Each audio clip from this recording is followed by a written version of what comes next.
함께 하나님 말씀 교독으로 읽겠습니다. 오늘 하나님께서 주시는 말씀은 누가복음 1장 26절에서 33절의 말씀입니다. 한 절씩 번갈아 가며 교독하며 읽고 마지막 절은 함께 읽겠습니다. 제가 먼저 26절 말씀 읽습니다. 여섯째 달에 천사 가브리엘이 하나님의 보내심을 받아 갈릴리 나사렛이라는 동네에 가서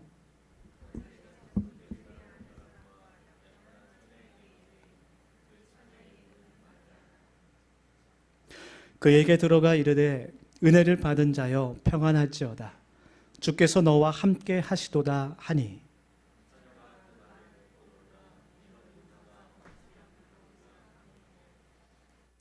천사가 이르되 마리아여 무서워하지 말라. 내가 하나님께 은혜를 입었느니라.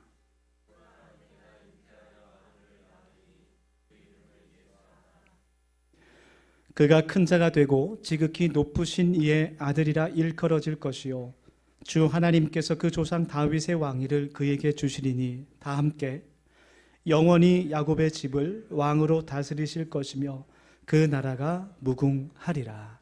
아멘. 오늘도 함께 옆에 계신 분, 뒤에 계신 분 반갑게 인사하며 주겠습니다. 메리 크리스마스. 한 번 더 인사하겠습니다.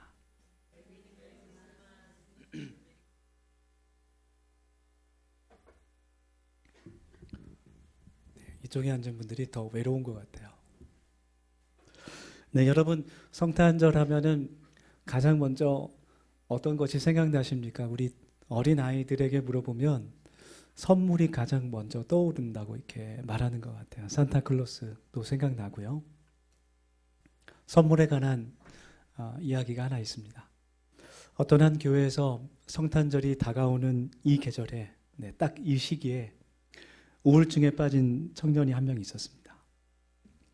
그 청년은 어렸을 때부터 교회에서 이 성탄절 시기만 되면 친구들과 함께 성경 연습도 하고, 크리스마스 이브에 함께 발표할 찬양도 연습하고, 그런 추억들이 많았던 그런 청년이었는데 어떤 사정이 있어서 교회에 친구들이 다 떠나게 되고 혼자 남게 된 거죠. 그래서 크리스마스가 다가오면서 간절히 하나님께 기도했습니다.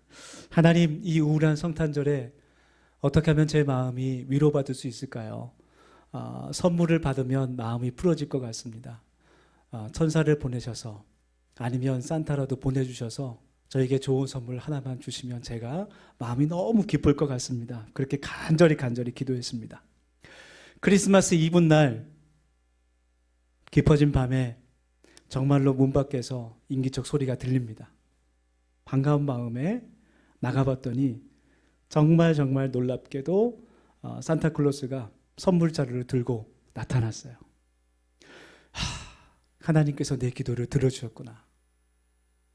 나를 위해서 나를 기억하며 나에게 선물을 주는 사람이 있다니. 자기에게 와준 그 산타를 보면서 너무나 마음속에 감동이 벅차올라서 쿡 찌르면 눈물이 터질 것만 같습니다. 산타가 선물 보따리에서 아주 귀한 큰 선물을 꺼내서 그 청년에게 주는 순간 참았던 눈물이 터지고 말았어요. 감동의 눈물이 흘러나왔습니다. 그랬더니 산타클로스가 갑자기 그 선물을 다시 자루에 집어넣는 거예요. 주지 않고. 그리고 한마디 말을 하고 그냥 가버리는 겁니다. 자, 산타클로스가 뭐라고 했을까요? 맞춘 분에게는 선물을 드리겠습니다. 지금 방금 비슷한 정답이 나온 것 같은데요. 이전 지사님? 울면 안 돼. 조금 부족해요. 조금만 더 뒤에 뭐가 붙어야 돼요. 한 번 더 기회를 드리겠습니다. 거의 다 왔어요. 네, 박수하겠습니다. 울면 선물을 안 준다.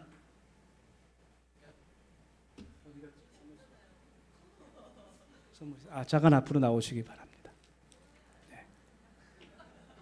네, 얻는 줄 알았죠?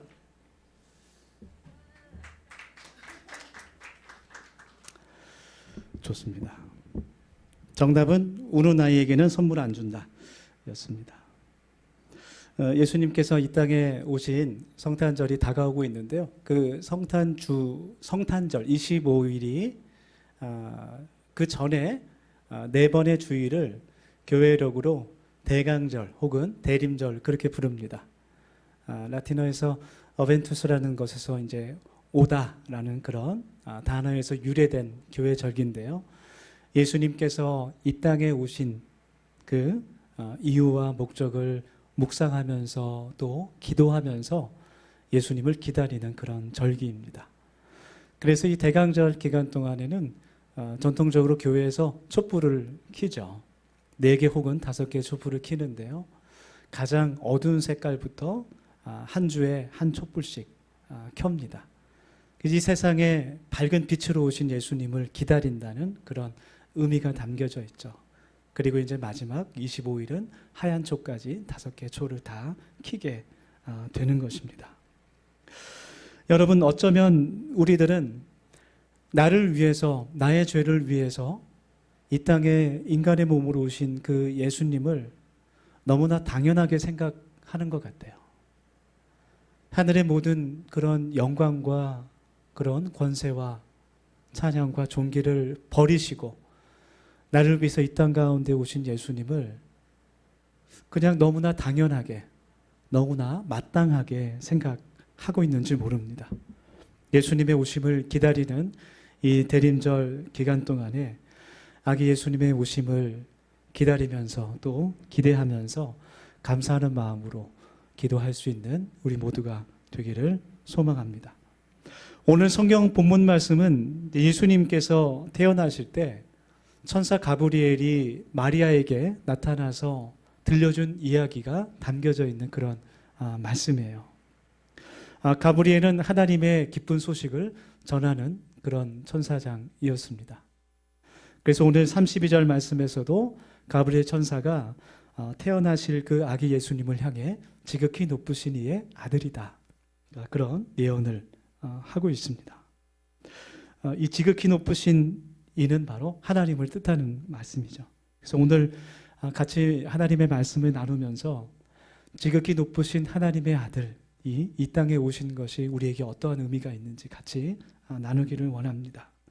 오늘 이 말씀을 들을 때 하나님께서 이 말씀을 나에게 주시는 말씀이라고 우리가 생각하고 같이 말씀에 집중하는 시간이 되기를 원해요. 우리의 마음이 다 정말 돌밭 가시밭이 아니라 좋은 밭이 돼서 하나님의 말씀을 한 귀로 듣고 한 귀로 흘리는 것이 아니라 우리의 마음판에 그 한 말씀 한 말씀을 새길 수 있는 시간이 되기를 원합니다. 네, 교회에서 예배만 드리면 자꾸 다른 생각이 나시는 분들이 있대요. 집에 가스를 켜고 온 것만 같고 냉장고 문이 열려져 있는 것만 같고 여러 가지 염려와 걱정이 생각나는 분들도 있을 것 같아요. 그러나 이 시간 다른 생각 또 걱정들은 다 내려놓고 하나님께서 나를 위해서 주시는 그 말씀이 어떠한 것인지 귀 기울여서 또 마음을 집중을 해서 하나님의 말씀에 귀를 기울일 수 있는 그 시간이 되기를 원합니다. 첫 번째로 예수님께서 지극히 높으신 이의 아들, 하나님의 아들로 이 땅에 오셨다는 것은 예수님께서 그리스도가 되신다는 것, 예수님께서 하나님의 아들, 메시아가 되신다는 것을 상징하는 그런 말씀이에요. 여러분에게 예수님은 어떠한 분이십니까? 그러니까 누군가가 교회를 가본 적이 없는 그런 분이, 하나님을 전혀 알지 못하는 분이 나에게 도대체 예수님은 어떤 사람이야? 그렇게 물어보면 뭐라고 말할 수 있을까요? 오늘 본문 32절 말씀에 그가 큰 자가 되고 지극히 높으신 이의 아들이라 일컬어질 것이요 주 하나님께서 그 조상 다윗의 왕위를 그에게 주시리니, 그렇게 기록하고 있습니다. 이 전체의 그 32절의 말씀 전체가 예수님께서 그리스도 메시아 구원자가 되신다는 것을 의미하는 말씀이에요. 그래서 예수님을 믿는다고 하는 것은 예수라는 그 사람이, 인물이 역사적으로 존재했다는 것을 인정하는 것이 아닙니다. 처음에 복음을 전할 때 그 예수님에 대해서 잠깐 꺼도 괜찮을 것 같아요. 예수님에 대해서 전하게 될 때 첫 번째 장애물이 어떤 것이냐면 그 예수라는 사람이, 인물이 역사적으로 실존했느냐 안 했느냐를 궁금해해요. 그것이 첫 번째 이 복음을 받아들이는데 장애물이 되는 것 같아요. 정말 예수라는 그 사람이 실제 인물이냐. 네. 거기서 조금 갈등을 하는 분들이 있습니다. 네. 혹은 좋아, 예수님께서 실제로 계셨다는 것을 이제 알게 되고 또 이해하게 되면 그 다음은 그럼 예수라는 사람이 모든 종교에서 말하는 그런 성자 같은 사람이 아니냐. 예수님 당시에도 제자들에게 주님께서 사람들이 나를 누구라 하느냐 물어봤을 때 어떤 사람은 선지자다, 뭐 예레미야다, 뭐 그런 말들을 했었죠. 그래서 지금도 유대교에서는 예수님을 선지자 가운데 한 사람으로만 그렇게 봅니다.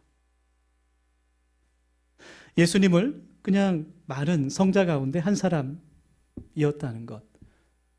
그것을 이해하는 것이 예수님을 믿는 것은 아닙니다. 예수님을 믿는다는 것은 예수님께서 나와 어떠한 관계가 있는지를 새롭게 정립하는 것을 뜻하는 거예요. 예수님께서 나의 죄를 위해서 이 땅에 오셔서 십자가에 달려 돌아가셨다는 것. 나의 죄를 용서하실 유일하신 분이라는 것을 믿는 그 믿음. 그것이 예수님을 믿는 것입니다. 제가 여러분 질문할게요. 네. 믿음으로, 입으로 고백하며 시인하시면 좋겠습니다. 여러분 예수님을 믿습니까? 네. 저도 예수님을 믿어요. 그리고 우리 더세움 교회 모든 가족들도 모두 예수님을 잘 믿기를 원합니다. 저도 여러분과 마찬가지로 죄와 허물이 많고 더러운 죄인이지만 예수님께서 우리와 같은 나와 같은 죄인을 구원하시기 위해서 이 땅에 오셨고 인간의 몸으로 오셨고 그리고 십자가에 달려 피를 흘리며 돌아가신 것, 그것을 믿습니다. 여러분 마음 가운데 아직 그것을 내가 확실하게 믿지 못한다면 하나님께서 우리들의 마음 가운데 그 믿음을 주시기를 원합니다.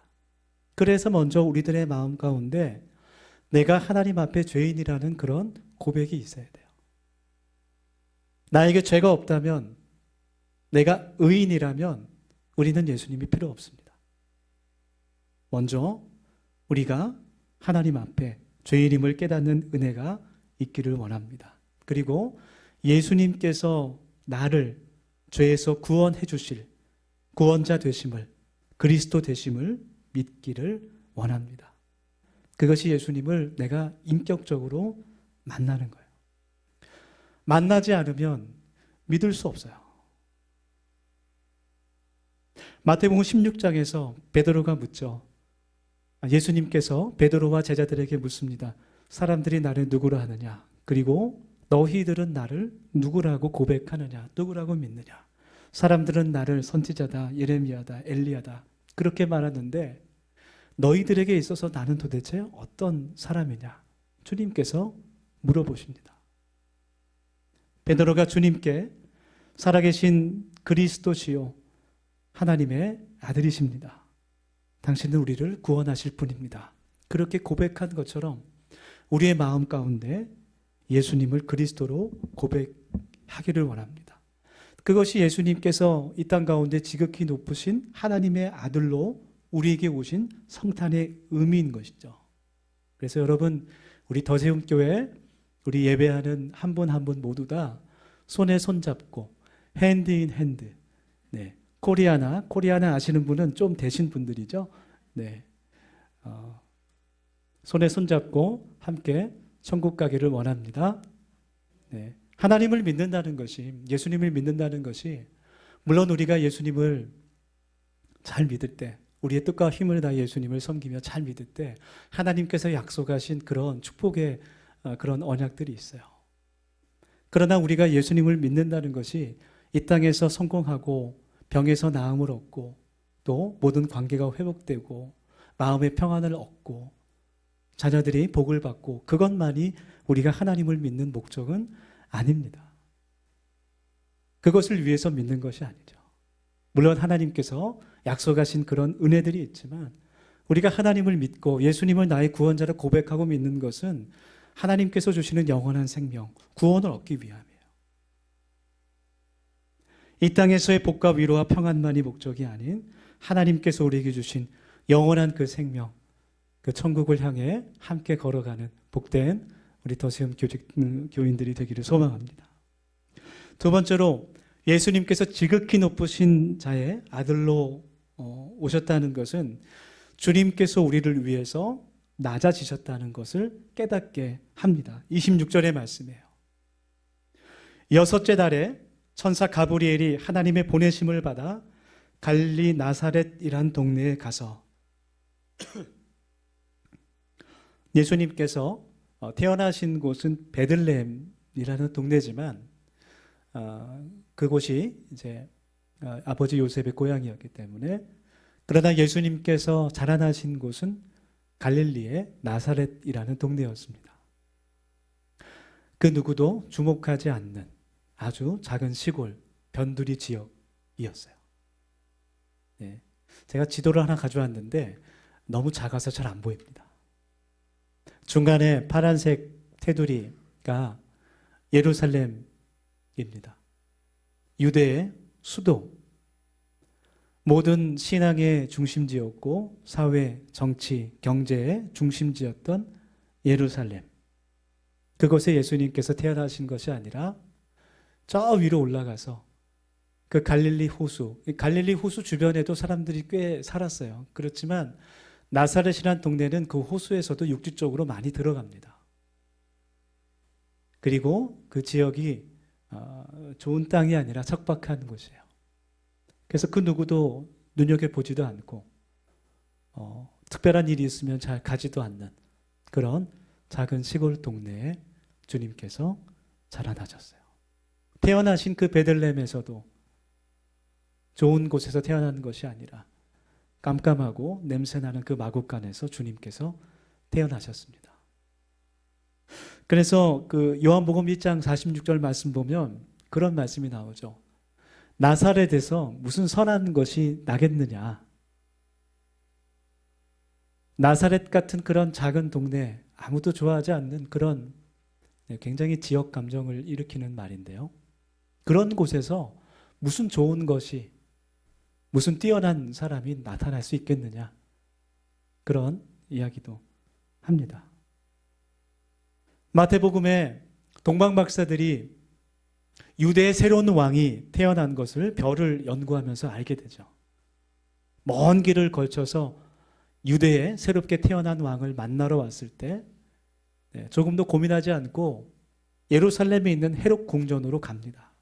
당연히 그곳에서 왕이 태어난 것으로 생각했지만 그 예루살렘 헤롯 궁에는 예수님이 없었습니다. 주님께서는 처음부터 이 땅에 가난하고 병들고 소외받고 아픈 사람들을 위해서 오신 것입니다. 그들의 친구가 되시기 위해서, 그들을 구원하시기 위해서 그들처럼 낮아지셨습니다. 힘없는 사람들에게 호통치며 명령하는 왕으로 오신 것이 아니라, 화려하고 부유한 그런 모습으로 오신 것이 아니라, 가난하고 아픈 사람들, 그들의 친구로, 사람들에게 손가락질 받았던 그 사람들을 위로하시기 위해서 오신 그 예수님, 그 예수님을 우리가 이 대강절 기간에 마음에 모시기를 원합니다. 그리고 예수님께서 우리에게 원하시는 것은 예수님께서 보여주신 그 섬김과 겸손의 마음, 그것을 우리가 닮아가기를 원하시는 것 같아요. 우리 영상도 봤지만 지난주에 우리 연탄 봉사 함께 나누면서 이것이 비록 작은 일이지만 이 땅에 오신 예수님의 모습을 따라가는 그 일이라고 생각되죠. 네. 우리 민영재 없어서 얼마나 힘들었는지 몰라요. 네, 정말 한 사람이 없으니까 한 사람 자리가 비고 우리 안 오신 분들, 네, 우리 내년에는 함께 하시기를 원합니다. 그분들이 연탄을 받는다고 해서 뭐 우리 교회 헌금을 하거나 연탄값 일부를 뭐 우리한테 돌려주시거나 그러진 않죠. 그런 것을 바라고 하는 것이 아닙니다. 주님께서 이렇게 낮은 자의 모습으로 오시고 그러한 삶을 우리에게 보여주셨듯이 우리가 그 겸손과 섬김의 도를 따라갈 때 그것이 인간의 몸으로 오신 예수님, 그분을 우리가 영접하는 것이 되는 겁니다. 계속해서 우리 공동체가 나눔과 도움의 가치를 따라서 예수님의 모습을 닮아 디아코니아의 삶을 살아갈 수 있기를 예수님 이름으로 축복합니다.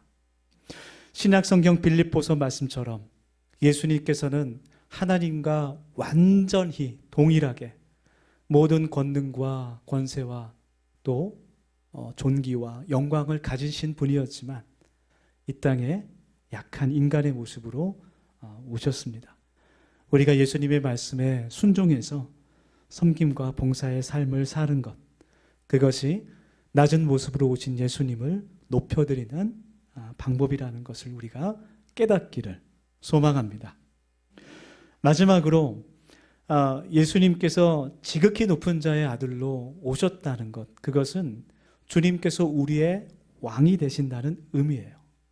네, 우리 옆에 분에게 한 번 더 선포할까요? 예수님은 왕이십니다. 그렇게 선포하면 좋겠습니다. 네. 우리를 다스리기 위해서 오셨다는 것이죠. 예수님의 탄생을 예언했던 이 스가랴 선지자 스가랴서의 9장 9절 말씀을 제가 읽겠습니다. 시온에 따라 크게 기뻐할지어다. 예루살렘에 따라 즐거이 부를지어다. 보라, 내 왕이 내게 임하시나니 그는 공의로우시며 구원을 베푸시며 겸손하여서 나귀를 타시나니 나귀의 작은 것 곧 나귀 새끼니라. 네, 그렇게 예언하죠. 예수님께서 예루살렘으로 들어오실 때에 이제 공생애를 마치시고 십자가를 향해 걸어가실 그때에 그 예루살렘 성에 작은 나귀 새끼 한 마리를 예비하시고 그것을 타고 들어오십니다. 여러분, 사실 왕은요, 나귀를 타지 않아요. 아주 훌륭한 말을 탑니다. 그 당시에 왕이 말을 탄다는 것은 전쟁에서 승리하고 승전보를 가지고 아주 영광스러운 모습으로 돌아온다는 의미가 있었어요. 그래서 가장 좋은 말을 타고 완전히 군장을 하고 아주 멋진 갑옷을 입고 긴 칼을 차고 전리품들과 함께 그 행렬을 지어서 도시로 들어오는 그것이 왕의 모습이었어요. 그런데 예수님은 정말 볼품없는 모습으로 나귀 새끼를 타고 그 예루살렘으로 들어가셨던 겁니다. 오늘 본문 또 33절의 말씀 보면 예수님께서 야곱의 집에 왕노릇 하신다라는 말씀이 나와 있어요. 여러분, 야곱이 어떤 사람입니까? 네, 이삭의 아들로 에서와 쌍둥이로 태어났죠. 동생으로 태어나는 것이 참으로 억울했나 봅니다. 형이 태어날 때 뒤꿈치를 잡고 같이 나왔어요. 그래서 야곱이라는 사람의 이름, 그 뜻이 나중된 자, 뒤꿈치를 잡은 자라는 그런 뜻을 가지고 있습니다. 쌍둥이로 태어났지만 너무나 다른 모습이었어요. 형 에서는 아주 용맹하고 사냥도 잘하는 그런 힘이 센 그런 남자 중에 남자였고 야곱은 그렇지 않았던 것 같아요. 그래서 아버지 이삭이 에서만을 사랑했습니다. 야곱이 그 형에게 가서 팥죽을 주면서 장자권을 뺐습니다. 그리고 아버지가 노쇠했을 때 팔에 털을 붙이고 가서 아버지를 속여서 그 장자의 축복을 빼앗아 갑니다. 그리고 형에게 죽을까 봐 도망을 가죠.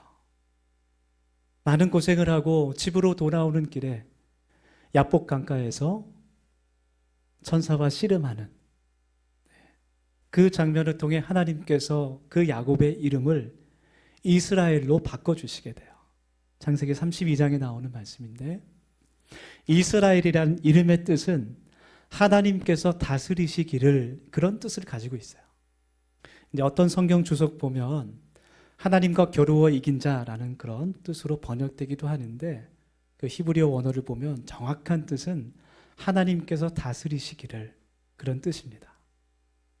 늘 억울했던 사람 야곱, 나중된 자에서 하나님께서 다스려 주시기를 원하는 사람, 즉 하나님을 왕으로 모시는 사람으로 하나님께서 그를 변화시켜 주신 거예요. 그동안 늘 억울함과 거짓이 그것을 다스리는 인생이었다면, 하나님을 만난 후로는 하나님을 왕으로 모시는 축복의 사람이 된 것입니다.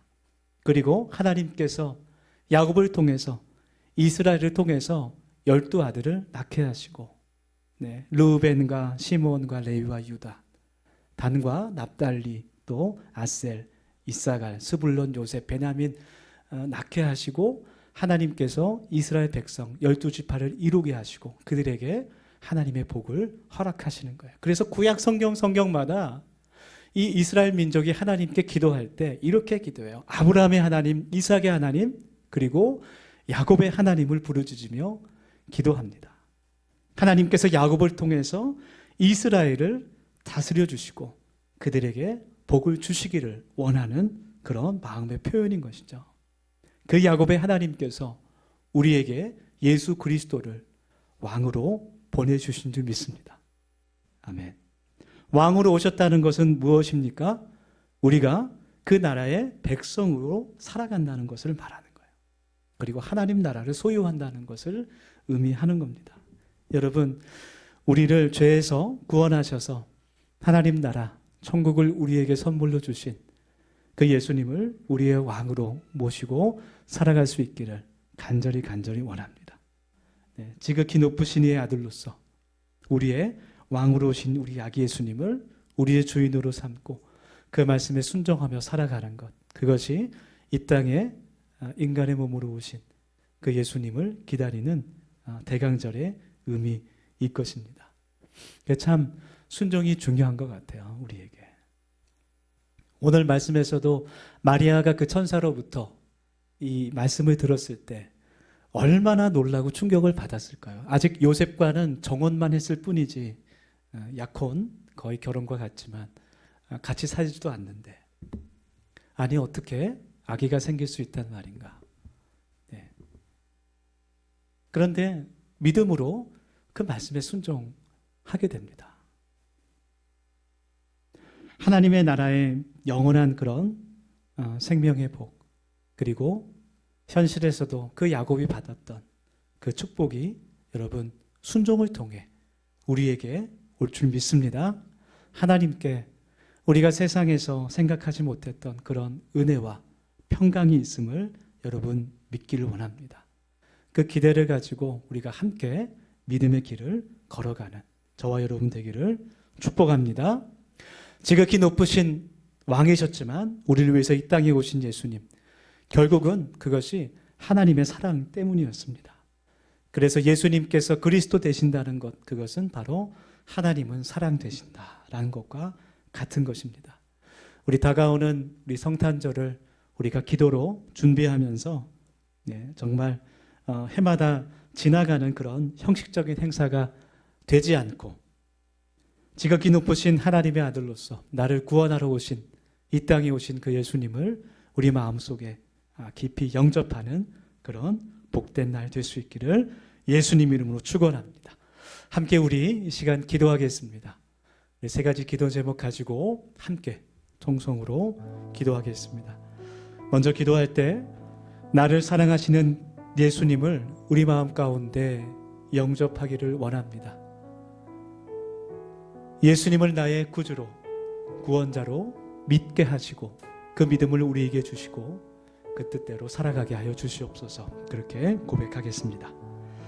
또 기도합시다. 이 세상에 낮고 천한 자의 모습으로 오셔서 겸손과 섬김을 보여주신 주님, 우리가 그 주님을 닮길 원합니다. 그렇게 고백하겠습니다. 마지막으로 또 고백합시다. 하나님, 이 세상의 다른 것을 내가 의지하지 않고 오직 예수님을 나의 왕으로 믿고 순종하며 살아가게 하옵소서. 그렇게 기도하겠습니다. 같이 기도합시다. 하나님의 귀하신 그 말씀들을 저희들의 마음 가운데 깊이 새기며 이 시간 결단하며 나아가기를 소망합니다. 하나님께서 우리에게 찾아오셔서 하나님, 이 말씀에 순종하며 살아갈 수 있는 믿음을 하나님 허락하여 주시고, 하나님과 영원한 같은 분이시지만 우리를 위해서 이 땅 가운데 오시고 또 지극히 높으신 그곳에서 지극히 낮은 곳으로 오신 그 예수님을 저희들의 마음 가운데 영접하며 살아갈 수 있도록, 또 주님께서 보여주신 그 섬김과 겸손을 순종으로 살아갈 수 있도록 하나님께서 은혜 베풀어 주시옵소서. 하나님, 이 세상의 다른 것들이 아니라 오직 주 예수 그리스도만을 우리의 왕으로 모시며 살아갈 수 있기를 원합니다. 그 나라의 백성으로 살아갈 수 있기를 소망합니다. 아버지 하나님, 하나님께서 베풀어 주셔서 하나님 결단할 수 있게 주님 도와주시고, 하나님 주님을 왕으로 섬기며 그 뜻대로 순종하며 살아가도록 주님 도와주시옵소서. 가장 높으신 곳에서 가장 낮은 곳으로 오신 예수 그리스도, 그 사랑을 저희들이 깨달아 알게 하시고 그 은혜를 만나게 하시옵소서. 우리의 왕이시며 우리의 구원자 되신 예수님을 믿고 영접하게 하시고 주님의 다스리심을 따르며 살아가는 복된 우리 더시움 교회 되게 하여 주옵소서. 감사드리며 예수님의 이름으로 기도드립니다. 아멘.